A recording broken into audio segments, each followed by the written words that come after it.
좋아요, 구독.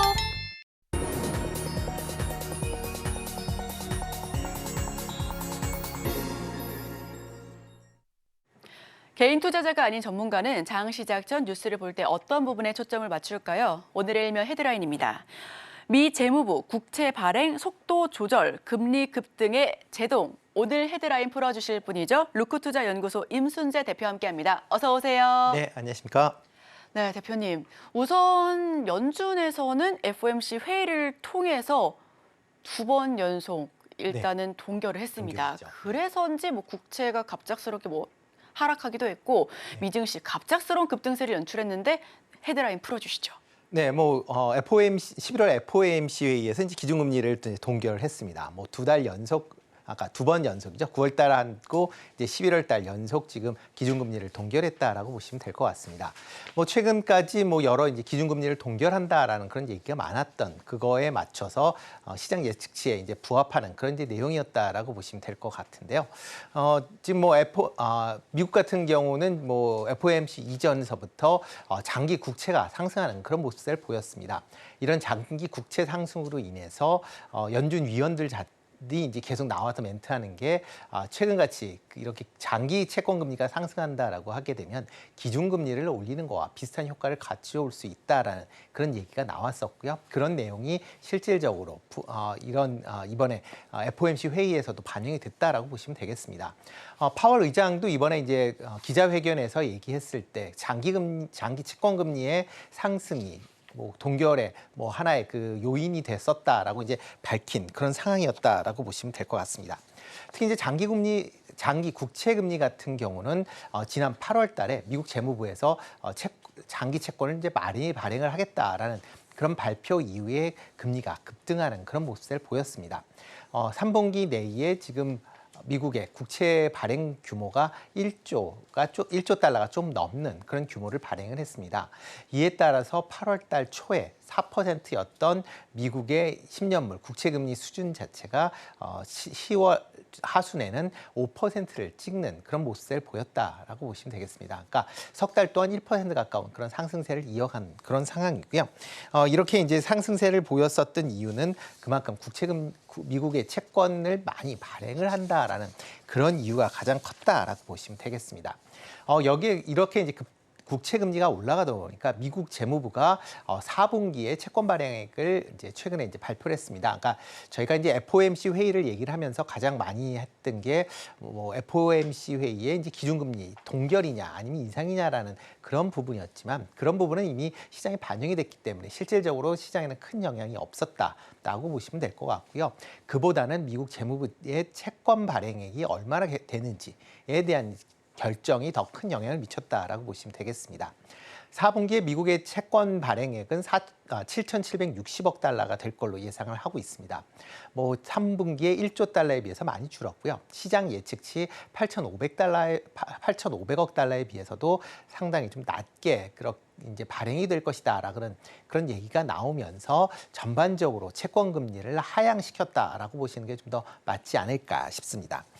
미국 재무부는 이제 세부적인 그런 이제 채권 발행액을 이제 기준을 했을 때 11월 5일 날 만기 도래되는 채권이 1,120억 달러 정도 되는데요.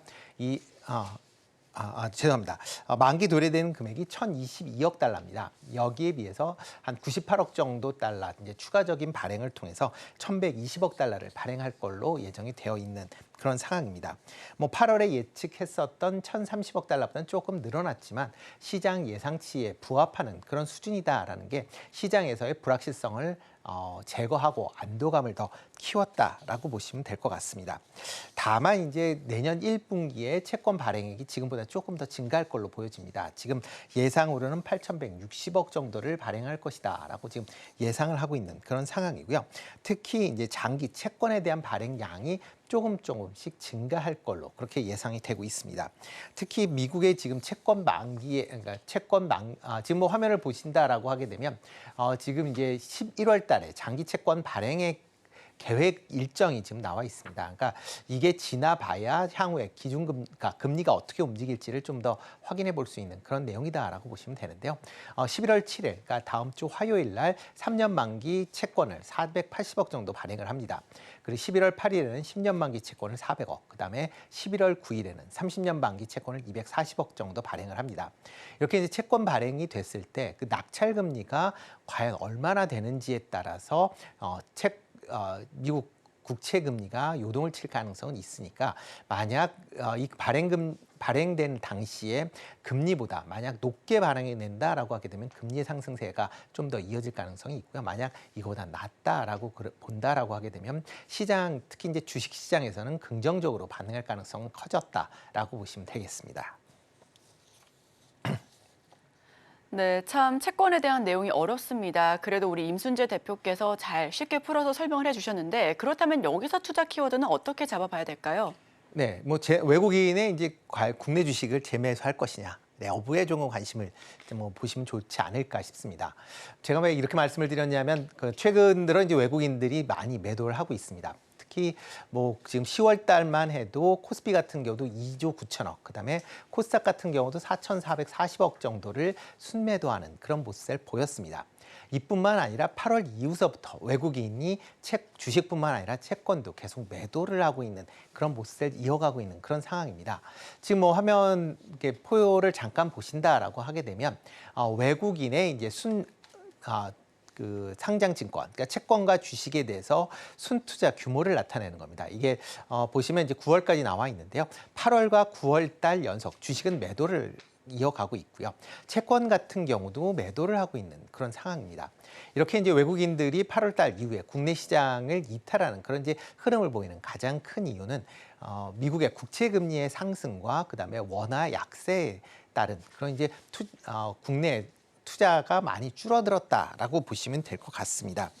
특히 그 현재와 같은 그런 투자를 이제 줄였던 가장 큰 이유가 이게 그만큼 한미 간 이제 기준금리 격차가 2%가 계속 유지가 되면서 여기에 이제 미국의 장기 채권 금리가 상승을 하면서 국내보다는 미국의 채권을 사겠다라는 그런 인식이 좀 강했다라고 보시면 될 것 같고요. 여기에 이제 원달러가 이제 약세를 보이면서 그만큼 주식 시장에서의 한국물에 대한 메리트가 그만큼 줄었다라고 보시면 되겠습니다. 특히 이제 중국 시장이 여전히 좀 부진한 그런 뭐 경기가 둔화가 쉽게 회복을 못하고 있는 그런 상황입니다. 그러다 보니까 외국인 입장에서 보면 중국 시장과 상당한 연동 관계가 있는 국내 시장도 매수보다는 매도 쪽에 포지션을 좀 크게 가졌다라고 보시면 되는데요. 다만 이제 이렇게 채권 금리가 하향 안정이 된다라고 하게 되면 외국인 입장에서 보면 다시 유입을 할 가능성이 좀 커질 수 있는 그런 이제 주요 요인이다라고 보시면 되겠습니다. 뭐 전일 같은 경우 이제 11월 뭐 새로 이제 시작을 한 이후서부터 외국인들이 뭐 꾸준하게 지금 매수를 하고 있는 그런 모습을 보이고 있습니다. 그 가장 큰 이유가 미국에서 채권 금리가 하향 조정이 되고 향후에 기준 금리가 인상보다는 동결이나 아니면 또 인하 쪽에 포커싱이 되면서 그만큼 위험 자산에 대한 투자 심리가 호전되고 있다라는 그런 관점이다라고 보시면 될 것 같습니다. 그렇기 때문에 이제 외국인 입장에서 본다라고 해도 지금 투자를 지금 외국보다는 국내 쪽으로 이제 투자를 늘릴 가능성은 좀 있다라고 보시면 될 것 같고요. 뭐 전일 같은 경우에 지금 외국인 같은 경우, 뭐 코스닥 같은 경우는 뭐 2,500억 정도 순매수를 했고, 코스피 같은 경우는 지금 어저께 1,400억 정도 매수를 했고요. 코스닥 같은 경우 한 2,800억 정도 매수하는 그런 모습을 보였습니다. 특히 외국인은 8거래일 만에 코스피에서 순매수로 전환했다라는 게 좀 특징적이지 않나 싶고요. 시장 자체가 어저께 큰 폭으로 보였고 전일 이제 미국 시장이 올랐기 때문에 오늘도 긍정적인 영향을 미칠 것이다라고 예상은 하고 있지만 외국인 매수세의 지속성 여부가 이런 상승세의 전환 여부를 판단한 주요 그런 지표다라고 보시면 좋지 않을까 싶습니다. 네, 외국인 재매수에 주목하자라는 그런 바탕으로 현재 금융시장이 좀 안정화된다라면 외국인 수급이 조금 더 붙어줄 것으로 기대가 큽니다. 자, 그렇다면 여기서 수혜를 받을 수 있는 섹터와 이제 종목 이야기로 바로 들어가 보겠습니다. 네, 뭐 그와 더불어 이제 이번 주에 이제 여러 지표들이 이제 발표가 될 얘기죠. 그러니까 내일 오늘이죠. 오늘 밤에 미국에서 이제 고용 지표가 발표될 예정이니까 그런 것도 같이 주목해서 보시면 어떨까 싶습니다. 뭐 이렇게 이제 금리가 하향 안정화된다라고 하게 되면 이제 그동안 조정을 보였었던 성장 기술주의 반등세가 이어질 가능성은 충분히 있으니까 성장 기술주에 대해서 조금 관심을 가지실 필요가 있지 않을까 싶습니다. 뭐 전일 뭐 미국 나스닥 같은 경우도 강한 이유 중에 하나가 성장 기술주에 대해서 시장에서 매수가 들어온 여파다라고 보시면 될 것 같고요. 뭐 국내 같은 경우도 금리가 안정이 된다라고 하게 되면 그만큼 성장 기술주에 대한 관심을 좀 많이 가지실 필요가 있지 않을까 싶습니다. 특히 이제 3분기와 더불어 이제 3분기에 이런 성장주 중에서 3분기 아니면 내년 하반기 이후에 와 내년에 그 실적이 좋아질 걸로 기대가 되고 있는 섹터나 기업에 대한 부분도 여전히 관심을 갖고 지켜보시면 좋지 않을까 싶습니다. 특히 최근에 이제 수출이 회복이 되면서 이런 수출 성장세가 지속되고 있는 자동차나 조선, 그다음에 방산 관련된 기업들에 조금 더 관심을 가지실 필요가 있을 걸로 보여지고요. 턴어라운드가 예상되는 반도체나 그리고 디스플레이 관련된 부분도 조금씩 관심을 가지실 필요가 있지 않을까 싶습니다. 뭐 종목별로 본다라고 하게 되면 뭐 반도체 관련된 특히 소부장 업체에 대해서 조금 더 관심을 가지실 필요가 있지 않을까 싶습니다. 뭐 반도체 업황에 대한 개선 부분이 뭐 지금 시장에서 부각이 되고 있는 그런 상황이고요. 특히 DDR5나 HBM3와 같은 고성능 반도체에 대한 수요가 계속 뭐 올해 4분기 그다음에 내년까지도 계속 이어질 걸로 예상이 되고 있습니다. 그러면 이와 관련된 소부장 업체들도 그만큼 수혜를 입을 수 있다라고 보시면 될 것 같고요.